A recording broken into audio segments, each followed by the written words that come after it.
Hai semua, assalamualaikum. Di video kali ini aku mau buat ogura santan. Ini rasanya enak banget, teksturnya itu seperti kapas, super empuk dan super lembut banget. Buatnya gampang, insya Allah anti gagal. Dan ini tanpa menggunakan pengembang apapun ya. Jadi tanpa SP, tanpa baking powder dan soda kue. Penasaran gimana cara aku buat dan bahannya apa aja?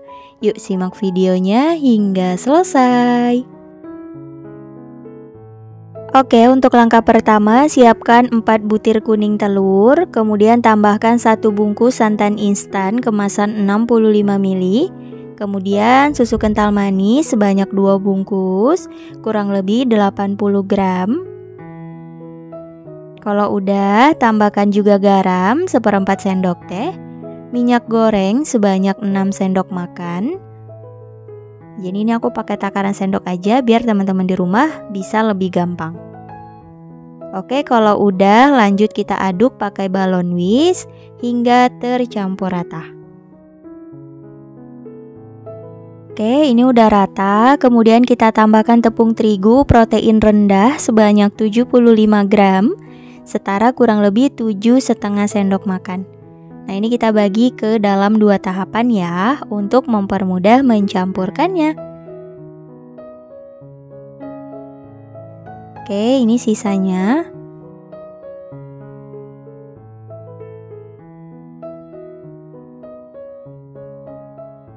Setelah tercampur rata, untuk adonan kuning telurnya udah selesai, kita sisihkan dulu. Kemudian di wadah berbeda, kita masukkan 4 butir putih telur. Jadi satu resep ini menggunakan 4 butir telur ukuran besar.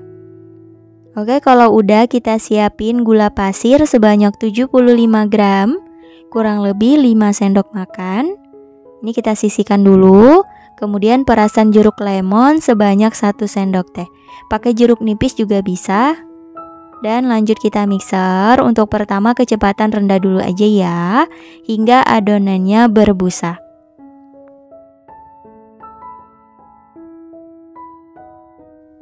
Oke, lanjut kita tambahkan gula pasirnya. Ini bagi ke dalam 3 tahapan. Jadi 1 kali tuang gula kita mixer sekitar 30 detik ya teman-teman. Kecepatan sedang aja. Oke, seperti ini. Dan tipsnya agar memixer putih telur ini biar nggak gagal, diusahakan wadahnya dan stick mixernya itu bebas dari air dan minyak. Jadi putih telurnya bisa mengembang dengan sempurna. Dan untuk gula tahapan terakhir ini kita mixer selama 2-3 menit hingga adonannya seperti ini teman-teman. Tuh, jadi berjambul lancip ya. Oke, ini adonannya bagus banget. Untuk mixernya kita sisihkan. Untuk adonan kuning telur kita aduk kembali hingga rata. Untuk kedua adonan udah selesai ya teman-teman. Kemudian kita campur kedua adonan ini. Nah, kalau udah rata seperti ini, kita ambil adonan putih telur, bagi ke dalam beberapa tahapan. Jadi kita ngaduknya itu cukup perlahan aja, agar adonannya tidak mudah turun. Nah, seperti ini cukup. Kita aduk benar-benar perlahan aja ya, hingga benar-benar rata. Dan aku saranin pakai balon whisk seperti ini.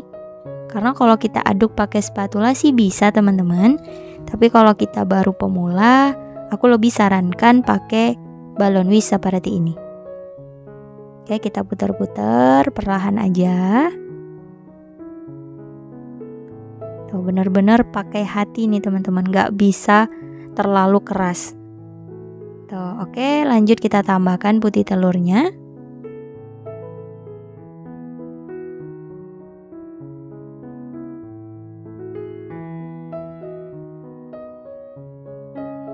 Untuk videonya aku percepat ya teman-teman, tapi tetap diaduk perlahan aja ya. Nah, kalau udah benar-benar rata, ini boleh kita aduk menggunakan spatula. Pastikan di bagian bawah itu tidak ada adonan yang masih mengendap.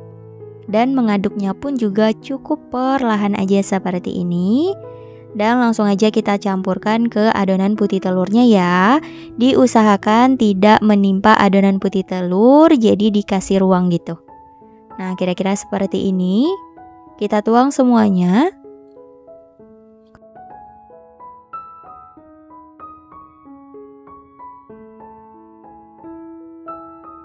Kalau udah, lanjut kita aduk perlahan hingga tercampur rata.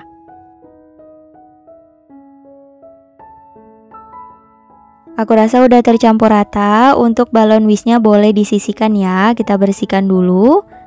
Dan akan aku lanjut aduk menggunakan spatula untuk memastikan semua bahan sudah tercampur rata. Untuk cara mengaduknya, teman-teman bisa perhatikan di video ya. Di sini aku mengaduknya benar-benar perlahan banget. Tuh, seperti ini. Jadi nggak bisa kenceng-kenceng gitu teman-teman. Kenapa? Karena kalau kita ngaduknya itu terlalu keras, itu banyak gelembung udara yang ada di adonan. Dan nanti hasilnya itu bakalan kempes kalau udah mateng. Oke, ini udah bagus adonannya. Selanjutnya kita siapin loyang. Ini aku pakai diameter 18 cm, beri alas kertas roti. Dan untuk bagian dindingnya diberi alas juga seperti di video ya. Ini tanpa oles teman-teman. Jadi hanya dilapis kertas roti aja. Oke, kita tuang semua adonannya. Sedikit diangkat agar gelembung udara yang ada di adonan bisa keluar. Nah, seperti ini. Dan cara lain, bisa kita putar-putar menggunakan penusuk sate. Dari tengah hingga ke samping dan begitu sebaliknya. Berkali-kali nggak apa-apa teman-teman. Nah, kira-kira seperti ini. Kalau udah selesai, lanjut dihentak-hentakan. Jadi metode untuk mengeluarkan gelembung udara itu ada 3 nih teman-teman. Tadi diangkat sedikit adonannya, yang kedua ditusuk, dan yang ketiga dihentakkan. Oke, adonan udah selesai, siap untuk dipanggang. Sebelumnya sudah aku panaskan oven selama 10 menit. Kemudian kita tuang air panas sebanyak 1 liter atau bahkan lebih ya teman-teman. Disesuaikan dengan besar loyang ovennya. Nah, kita masukkan. Di sini aku pakai teknik Au Bain-Marie ya. Jadi pemanggangan di atas air panas seperti ini. Kita panggang di suhu 160 derajat Celcius, api atas bawah selama 60 sampai 70 menit atau hingga matang. Boleh disesuaikan dengan oven masing-masing. Setelah kurang lebih 70 menit, nah kalau oven yang aku gunakan ini udah cukup ya. Ogurenya udah mateng. Kembali lagi, waktunya itu bisa lebih lama ataupun lebih singkat teman-teman. Disesuaikan oven masing-masing. Dan aku yakin teman-teman pasti bisa mengenalin ovennya ya. Nah, setelah keluar dari oven, langsung aja kita hentak-hentakan seperti ini agar cake-nya ini nggak turun. Dan untuk cara mengeceknya, kita bisa tepuk-tepuk. Kalau bunyinya itu pek bukan kres, itu tandanya udah matang teman-teman. Dan salah satu cirinya kalau ogura ini udah matang, dia nggak akan turun teman-teman. Tuh, posisinya tetap sama. Wow, hasilnya Masya Allah cantik banget.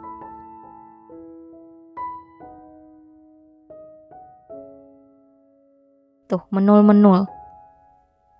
Cantik banget teman-teman. Oke, kita biarkan dulu hingga hangat. Setelah mulai hangat, ini dibalik ogura cake-nya dan dilepaskan bagian alasnya. Lanjut kita potong-potong, boleh sesuai selera. Kalau aku di sini dipotong menjadi 2 bagian. Ini bisa untuk ide jualan juga teman-teman. Dan di video ini maaf banget aku kelupaan kasih perasa vanila ya. Harusnya ditambahkan perasa vanila agar rasanya itu lebih wangi gitu teman-teman. Tapi nggak masalah. Ini langsung aja yuk kita potong-potong kembali. Jadi nanti kalau teman-teman cobain, tambahkan perasa vanila atau vanilla essence atau vanili bubuk ya, disesuaikan. Wow, hasilnya super empuk, menul-menul dan sangat lembut banget. Tuh, cantik ya, tapi walaupun pori-porinya ini masih sedikit besar-besar nih teman-teman. Mungkin tadi masih ada gelembung udara yang ada di adonan, tapi nggak masalah ya, ini tidak merubah rasa teman-teman. Oke, langsung aja yuk kita cobain. Ini aku ambil.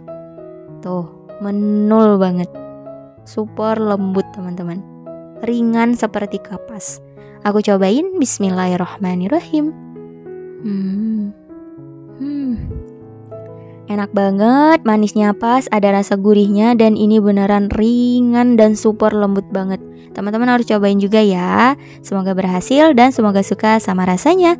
Insya Allah kita bertemu lagi di next video. Wassalamualaikum warahmatullahi wabarakatuh. Bye bye.